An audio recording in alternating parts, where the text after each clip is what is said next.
வணக்கம், welcome to my channel. இப்போ பார்க்க போகிறது டிஎன்எஸ்டிசி கட் ஆஃப் மார்க் சம்மந்தமான தகவல்கள் தான். ஸோ இதற்கு முன்னாடி கட் ஆஃப் அப்படின்றது நம்மளும் கொடுத்துருந்தோம். பட் இப்போ பார்த்தீங்க அப்படின்னா நமக்கு வந்துட்டு கட் ஆஃப் மார்க் எந்த அளவுக்கு வரும் அப்படின்ற கேள்வி மறுபடியும் எழுந்துக்கிட்டே தான் இருக்குது. அதுபோக அஃபிஷியல் ஆன்சர் கீ அப்படின்றது எப்போ வரும் அப்படின்ற ஒரு கொஷின். ஸோ ஃபஸ்ட்டு வந்து அஃபிஷியல் ஆன்சர் கீ பொறுத்தளவுக்கு உங்களுக்கு ஒரு 2-3 தினங்கள்லையோ அல்லது இந்த வாரத்துலையோ வந்து கொடுத்துருவாங்க. மேக்ஸிமம் ரிசல்ட்டு பார்த்தீங்க அப்படின்னா ஒரு 15-20 நாளுக்குள்ளே கண்டிப்பாக கொடுத்துருவாங்க. அதுக்கு மேலே வந்து லேட்டாகவோ டிலே ஆகிறதுக்கோ இதில் வாய்ப்புகளே இல்லை. ஸோ மற்ற தேர்வுகள் மாதிரி இல்லை இது. டிஎன்எஸ்டிசி மினிமம் 15 நாள் அல்லது ஒரு மாதம் இந்த டைமுக்குள்ளேயே கொடுத்துருவாங்க, ரிசல்ட்டு கொடுத்துருவாங்க. அடுத்த நீங்கள் ப்ராசஸ்க்கு தயாராக ஆயிடலாம். ஸோ அதனால் வெயிட் பண்ணுங்கள். கண்டிப்பாக இன்னும் ஒரு வெள்ளிக்கிழமை, இந்த வாரம் வெள்ளிக்கிழமைக்குள்ளே அஃபிஷியல் ஆன்சர் கீ வெளியாயிரும். அஃபிஷியல் ஆன்சர் கீ வெளியாச்சுன்னா தான் நமக்கு வந்துட்டு இதில் ஏதாவது கிரேஸ் மார்க் அப்படின்றது கிடைக்குமா, அல்லது நம்ம போட்ட கேள்விகள் வந்து இதுதான் சரியா அப்படின்ற ஒரு ஊர்ஜிதமான ஒரு முடிவுக்கு வர முடியும். ஏன்னா வந்து நிறைய கேள்விகள் ஆன்சர் தெரியாத மாதிரியும் கொஞ்சம் குழப்புற மாதிரியும் தான் இருந்துச்சு. அதனால் மேக்ஸிமம் பார்த்தீங்க அப்படின்னா உங்களுக்கு வெயிட் பண்ணி தான் பார்க்குற மாதிரி இருக்கும். அஃபிஷியல் ஆன்சர் கீ வந்ததுக்கப்புறம் தான் நமக்கு சரியான ஒரு இதுதான் ஆன்சர் அப்படின்றது தெரியறதுக்கே அஃபிஷியல் கீ அப்படிங்கிறது வரணும், வந்தால் தான் நமக்கு தெரியும். அடுத்தது வந்து பார்த்திங்கன்னா கட் ஆஃப் மார்க். ஸோ இந்த கட் ஆஃப் மார்க் பொறுத்தளவுக்கு நம்ம ஆல்ரெடி சொல்லிட்டோம், தமிழ் அப்படிங்கிறது வெறும் எலிஜிபிலிட்டி டெஸ்ட்டு தான். ஸோ மறுபடியும் நான் 60 வாங்கியிருக்கேன், 55 வாங்கியிருக்கேன், 50 வாங்கியிருக்கேன் அப்படின்னு கமெண்ட் பண்ணுறீங்க. பட் நான் மறுபடியும் சொல்கிறது தமிழ் எலிஜிபிலிட்டி மட்டுமே. அது உங்களுக்கு வேறு எந்த இடத்துலையும் செல்லுபடி ஆகாது. ஸோ அதனால் தமிழை விட்டுட்டு மீதி எவ்வளோ மார்க் வாங்கியிருக்கீங்க அப்படின்றது தான் இந்த இடத்துல நீங்கள் கால்குலேஷன் பண்ணணும். நம்ம மார்க்கு கேட்குறோம் கமெண்ட் பண்ணுங்கள் அப்படின்னு சொன்னாலும் நீங்கள் அதுலேயும் அதை தான் சேர்த்து கமெண்ட் பண்ணணும். ஸோ ரெண்டையுமே சேர்த்து 45 வருது அப்படின்னு கமெண்ட் பண்ணுறீங்க, 48 வருது அப்படின்னு கமெண்ட் பண்ணுறீங்க.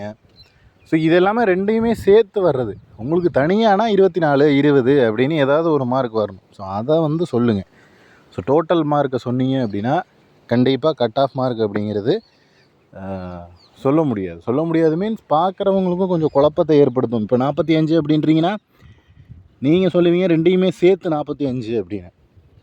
பட் பார்க்குறவங்களும் நம்மளும் என்ன நினச்சிக்குவோம் அப்படின்னா, ஓகே இவங்க அந்த பார்ட்டு பி பார்ட்டு சி திறனறிவு தேர்வுலையும் பொது அறிவுலையுமே வந்துட்டு 45 வாங்கிட்டாங்க அப்படின்ற மாதிரி நம்ம நினச்சிக்குவோம். ஆனால் நீங்கள் கமெண்ட் பண்ணுறது 45ங்கிறது தமிழோடு சேர்த்து தான் 45, மொத்தம் 100க்கு 45ன்னு போடுறீங்க.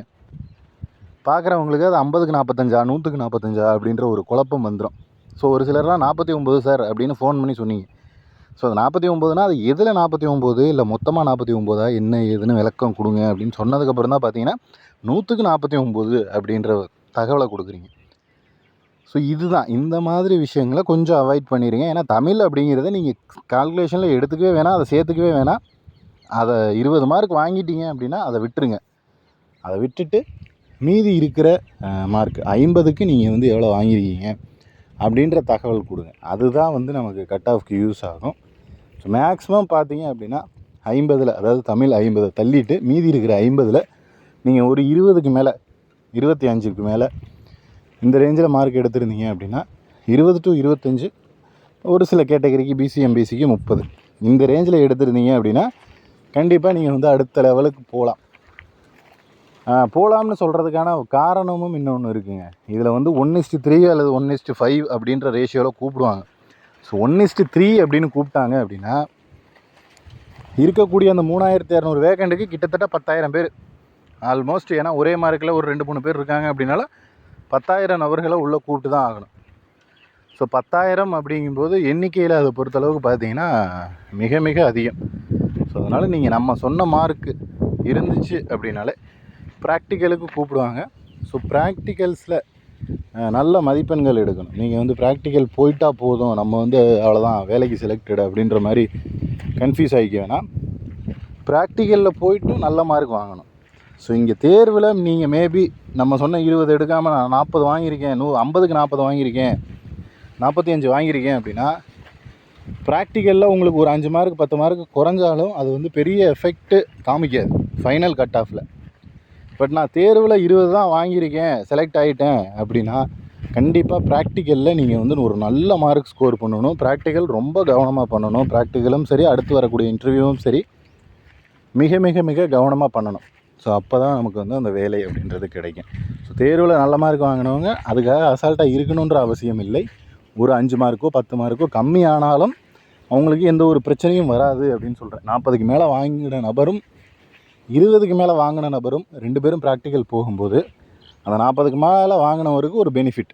ஒரு 10 மார்க்கோ 5 மார்க்கோ குறைஞ்சதுனா கூட அவருக்கு பயப்பட தேவையில்லை. சரி, ஓகே, நமக்கு எக்ஸாமில் நல்ல மார்க் இருக்குது அப்படின்றது. பட் 20 மார்க் வாங்கிட்டு உள்ளே போகிறவங்க கம்பல்சரி நல்லா தான் பண்ணணும். நல்லா பண்ணினா மட்டும்தான் அந்த வேலை அப்படின்றது நமக்கு கிடைக்கும். ஸோ அதனால் கவனமாக இருந்துக்குங்க. நீங்கள் எத்தனை மார்க் வாங்கியிருக்கீங்க அப்படின்றதையும் முக்கியம், ப்ராக்டிக்கலில் போய்ட்டு எவ்வளோ வாங்குறீங்க அப்படிங்கிறது முக்கியம். இதெல்லாம் சேர்த்து தான் அடுத்து இன்டர்வியூக்கு கால்ஃபர் பண்ணுவாங்க. இன்டர்வியூவில் போய்ட்டு இது ரெண்டுத்துலேயும் நல்ல மார்க் வாங்கியிருக்கீங்க அப்படின்னா இன்டர்வியூவில் நார்மலாக ஒரு பாஸ் மார்க் அப்படிங்கிற மாதிரியோ இல்லை ரொம்ப கொஞ்சம் குறைவான மார்க் வாங்கி செலக்ட் ஆனால் கூட பரவாயில்ல. பட் இதில் ரெண்டுத்துலேயும் கம்மியாக இருக்குது அப்படின்னா இன்டர்வியூவில் ஃபுல் மார்க் ஸ்கோர் பண்ணணும். ஸோ இந்த 3 லெவல்லையுமே நம்ம நல்ல மதிப்பெண்கள் வாங்கினா தான் கன்ஃபார்ம் ஜாப் அப்படின்றது சொல்லலாம். ஸோ அது வரைக்கும் ஒரு மாதிரி, ஏன்னா இங்கே 40 வாங்கிட்டு ப்ராக்டிக்கலில் ஃபெயில் ஆகிற ஆளும் இருப்பாங்க.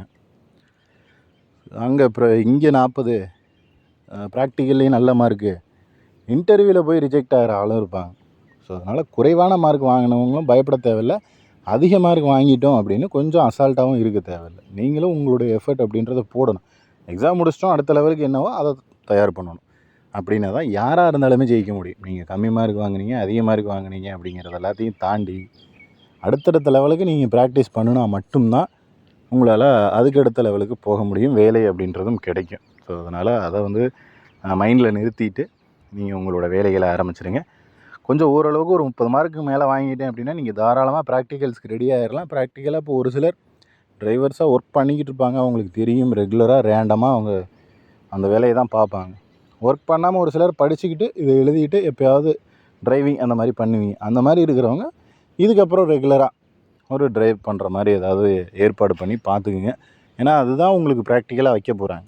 கொஞ்சம் ரூல்ஸ் அண்ட் ரெகுலேஷன் எல்லாத்தையும் ஃபாலோ பண்ணி இப்படி தான் பண்ணணுன்ற விஷயத்தை தெரிஞ்சுக்கிட்டு அதை பண்ண ஆரம்பிச்சிடுங்க. இதில் உங்களுக்கு வேறு ஏதேனும் சந்தேகங்கள் இருந்துச்சு அப்படின்னா கீழே கமெண்ட் செக்ஷனில் கமெண்ட் பண்ணுங்கள். அதே போல் நம்ம சேனலில் போடக்கூடிய வீடியோக்கள் எல்லாம் தொடர்ச்சியாக வரணும் அப்படின்னா நம்ம சேனலை சப்ஸ்கிரைப் பண்ணி பக்கத்தில் இருக்கிற பெல் ஐக்கானை கிளிக் பண்ணி ஆல் அப்படின்னு பட்டன் கொடுத்துருங்க. நம்ம போடக்கூடிய அனைத்து வீடியோக்களும் உங்களுக்கு நோட்டிஃபிகேஷனாக வந்து சேரும். தேங்க்யூ.